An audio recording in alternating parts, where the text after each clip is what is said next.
danger almost never looks dangerous. It looks normal. Clear water, warm sand, a random shell, a slight movement on your skin, no warnings, no signals. That's the problem. Your brain doesn't recognize the threat, and by the time it does, it's already too late.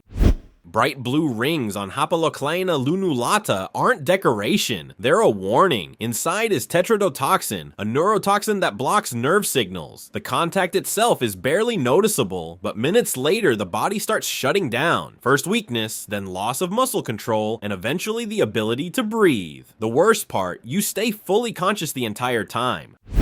A perfect shell lying on the sand looks harmless, smooth, symmetrical, almost too perfect, but inside could be Conus geographus. It doesn't bite. It fires a microscopic harpoon faster than your reaction time. The sting is easy to miss. Minutes later, tingling, numbness, then loss of control. The danger is that it feels insignificant at first. Clear water creates an illusion of control. If you can see everything, it feels safe. But Chironex fleckeri is nearly invisible. Its tentacles are covered in thousands of stinging cells that activate instantly on contact. It starts as a light touch, then within seconds turns into intense pain and a severe reaction. In serious cases, the condition escalates extremely fast.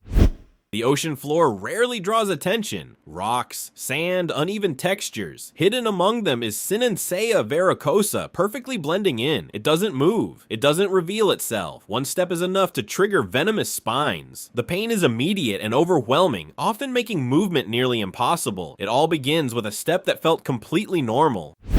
A large ant in a tropical forest doesn't seem like a threat. Paraponera clavata has no bright colors, no warning signs, but its sting delivers one of the most intense pain responses known. It hits like a shock and doesn't fade quickly. The pain can last for hours, even up to a full day, overwhelming the nervous system.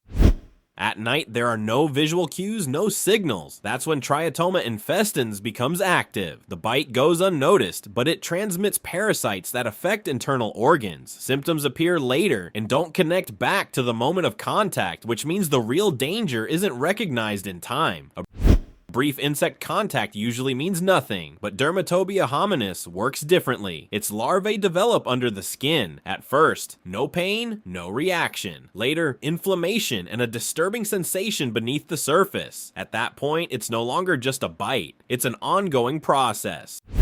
Fine dining is supposed to be safe, precision, control, expertise. But Takifugu rubripes contains tetrodotoxin in its organs. One small mistake in preparation allows the toxin into the food. It starts with numb lips, then loss of body control, and eventually affects breathing. The person remains conscious while losing control.